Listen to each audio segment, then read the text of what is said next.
સુરતના ઉમરપાડામાં ધોરણ 9 ની વિદ્યાર્થીનીનું શંકાસ્પદ આદર્શ નિવાસ હોસ્ટેલમાં 14 વર્ષીય યશવી વસાવા નામની વિદ્યાર્થીનીને બેભાન હાલતમાં મળી આવી હતી। હોસ્ટેલના કર્મચારીઓએ પરિવારને જાણ કરતા પરિવારજનો હોસ્ટેલે દોડી આવ્યા હતા અને વિદ્યાર્થીનીને સારવાર અર્થે હોસ્પિટલ લઈ જતા સારવાર દરમિયાન તેનું મોત નીપજ્યું હતું। આદર્શ નિવાસી હોસ્ટેલમાં 14 વર્ષીય યશવી વસાવા નામની વિદ્યાર્થીની બેભાન હાલતમાં મળી આવી હતી। હોસ્ટેલના કર્મચારીઓ પરિવારને જાણ કરતા પરિવારજનો હોસ્ટેલે દોડી આવ્યા હતા। વિદ્યાર્થીનીને સારવાર અર્થે હોસ્પિટલ ખાતે લઈ જતા સારવાર દરમિયાન મોત નીપજ્યું હતું। હોસ્ટેલ તરફે વિદ્યાર્થીની ટોર્ચર કરવામાં આવતો હોવાનો પરિવારે આક્ષેપ કર્યો છે। પરિવારે પોલીસ સમક્ષ કડક કાર્યવાહીની માંગ કરી છે। ઉમરપાડા પોલીસે વિદ્યાર્થીનીને મૃતદેહ સિવિલ હોસ્પિટલ પીએમ અર્થે મોકલી કાર્યવાહી હાથ ધરી છે। મારું નામ નીતેશભાઈ મુરજીભાઈ વસાવા છે। જે મરનાર છે એ મારી ભાંજી છે સોગી।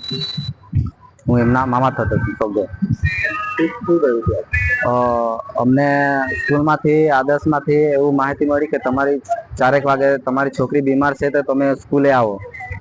તો અમે સ્કૂલ પર ગયા તો અમારી છોકરી અમને બેભાન અવસ્થામાં જોવા મળી ને ત્યાંથી અમને એમના મેડમ તરફથી એ લોકોએ કંઈ 108 ને ફોન બી નહીં કરેલો। અમે આવ્યા તો અમારા બાઇક પરથી અમે દવાખાને સરકારી હોસ્પિટલ લઈ ગયા ને ત્યાંથી અમને સરકારી હોસ્પિટલમાંથી એમનું મોત નીપજ્યું ને અમને શંકાસ્પદ છે।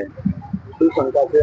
એમના શરીર પર કાળા કાળા ડાઘ જોવા મળેલા છે। એટલે છોકરી કઈ દિવસ બીમાર નહીં પડતી હતી ને અચાનક એક દિવસમાં માથું દુખવાથી મોત થાય એટલે અમને શંકાસ્પદ જેવું લાગે છે અમને સ્કૂલમાં। Bureau report Janadesh news Surat.